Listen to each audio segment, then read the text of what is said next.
Hi everyone, Azriel Knight here, and today's experiment involves agitation. If you develop your own film, then you probably know two things. One, you want to keep fresh developer on the emulsion by moving either the liquid or the film in some way. And two, depending on how vigorously you do it, it will affect your final image. I'm going to illustrate that by developing the same photo with 3 different agitation speeds. You might be asking, how are you going to do that? Earlier today, I went out with my camera and tripod, set up at a nice location where I could take a picture of the skyline. And the reason why I chose the skyline is because it's got highlights and shadows. I metered with a handheld light meter. I set my camera to autofocus on the buildings, and then I flipped it to manual. I set it on continuous shot.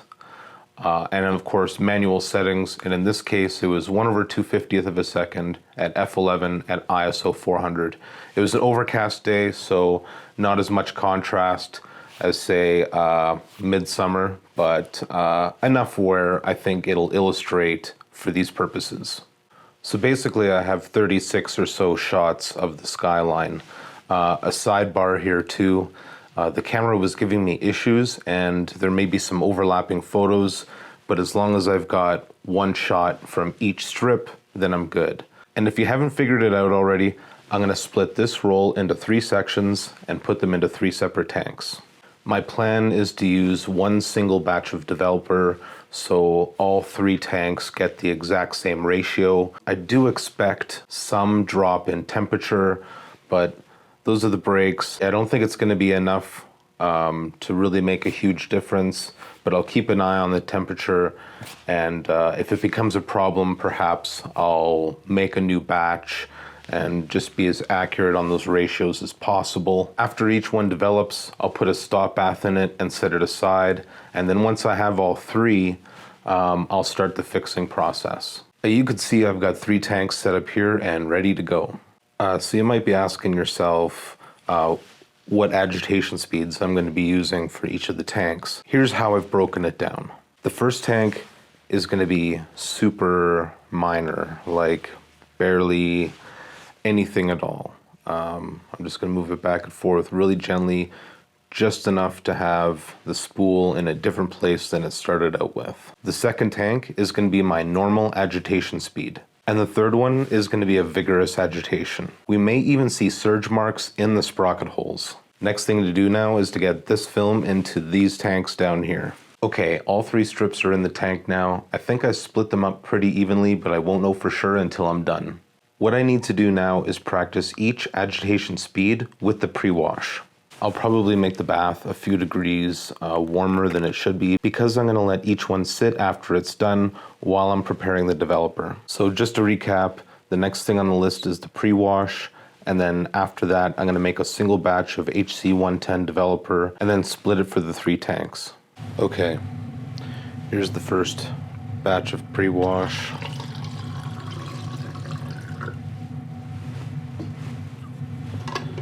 I'm going to agitate for 1 minute to practice. I don't even know if you can see that.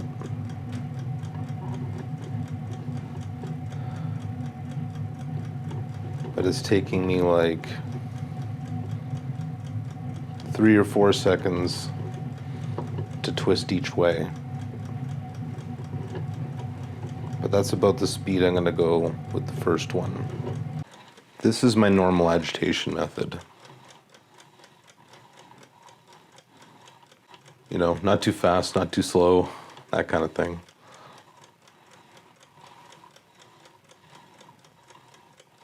Okay, now for the vigorous one.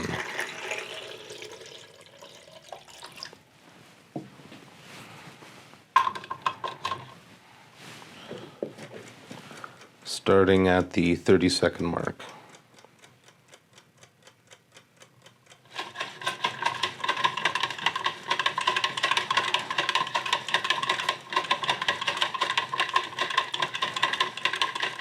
I gotta make sure I can actually hold it up for a minute.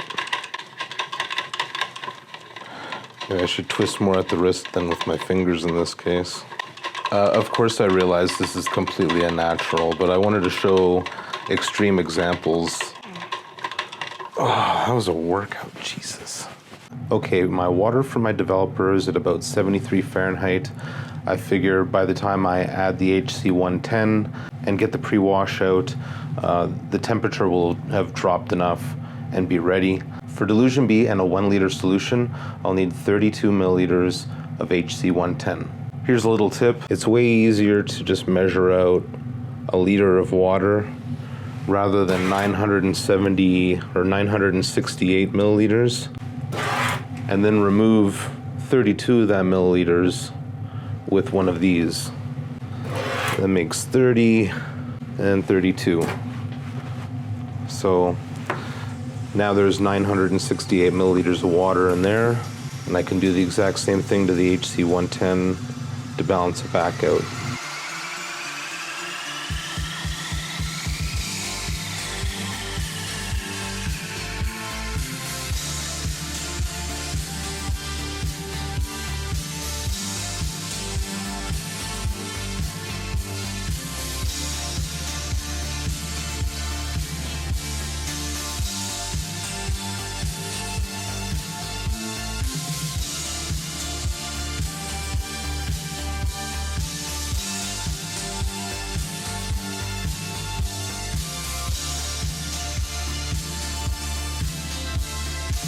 The developer's still reading at about 73, 74 Fahrenheit. I thought it would drop more than that. While I wait for that temperature to drop, I'm going to make some stop bath.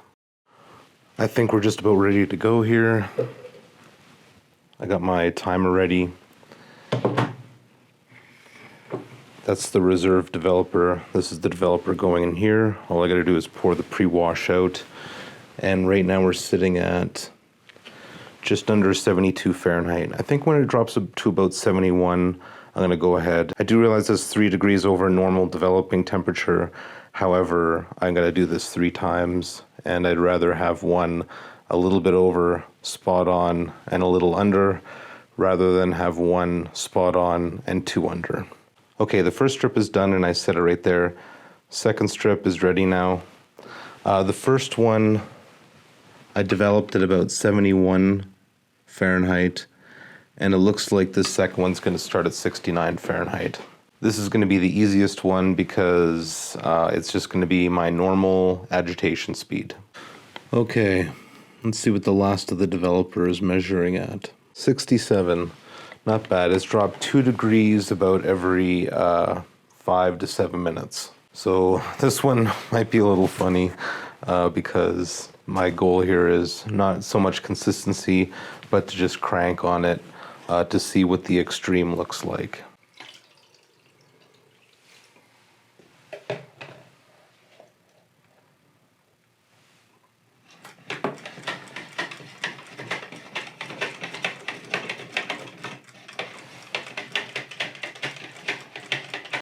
May have flipped the film off the reel already.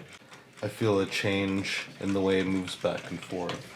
My wrist is already tired and I'm only at the 30-second mark. All 3 are done now and I'm going to fix them all at the same time. I'll agitate 2 at the same time for the first minute, and then the third one I'll agitate for the second to third minute.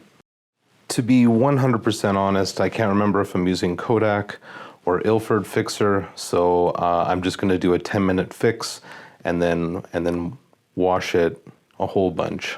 I'm not too concerned about washing, but I'll do a decent wash job. I'm more concerned about the difference between agitation rather than making gallery prints. Okay, I'm all done fixing, I'm all done washing, I'm ready to pull the film out. I'm incredibly excited. I'm not too sure what to expect either, but I think it's going to be great. First film strip I'm pulling out is the super low agitation. I expected to see some indication that the agitation was really low, but I don't. I'm gonna hang up this one and then I'm gonna move on to the next one. Maybe then I'll see it once I have 2 to compare it to. Okay, here's the strip where I used normal agitation.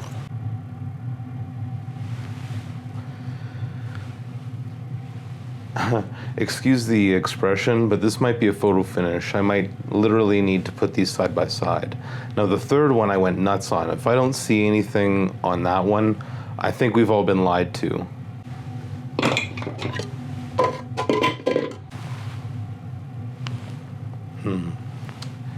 Maybe my eyes are deceiving me. Maybe I expected more dramatic results. But not even surge marks in this. And I agitated hard. Like, I really agitated hard.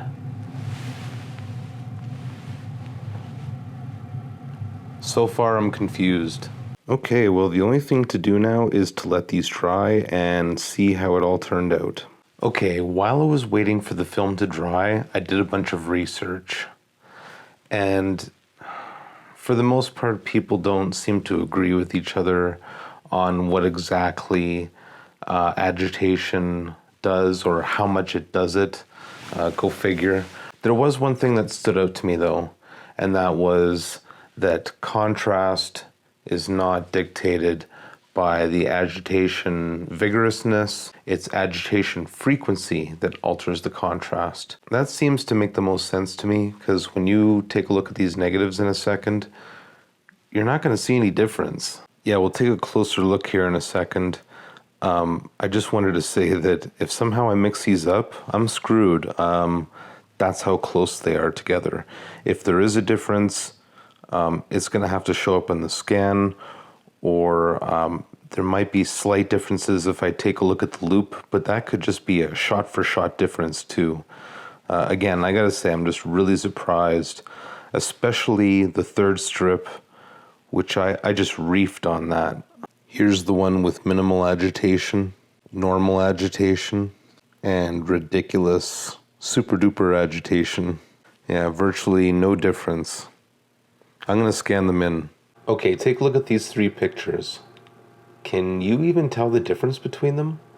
Because there is very, very little difference between these photos.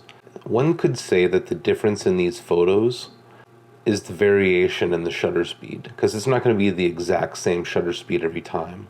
I definitely learned something though, and I confirmed that one post where it said that it's not the intensity at which you agitate, but the frequency that will increase the contrast.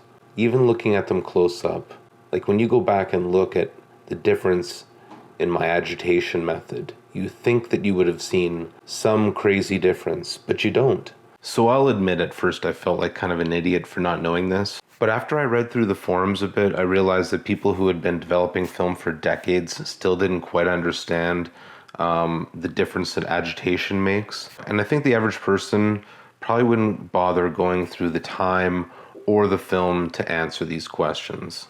If I wasn't making this for a video, I probably wouldn't do it. I sort of have that if it ain't broke, don't fix it mentality. I've always been fine with the contrasts, and I just attributed it to my technique, but apparently that has very little to do with it. So at some point, I would like to try increasing the agitation frequency instead of the vigorousness and see if that increases the contrast. Through my readings, I also discovered that even that might not make a huge difference. Let me know in the comments below if that's something that you'd want to see. So I hope you enjoyed this episode. If you did, please remember to like, share, and subscribe. And until next time, stay classic.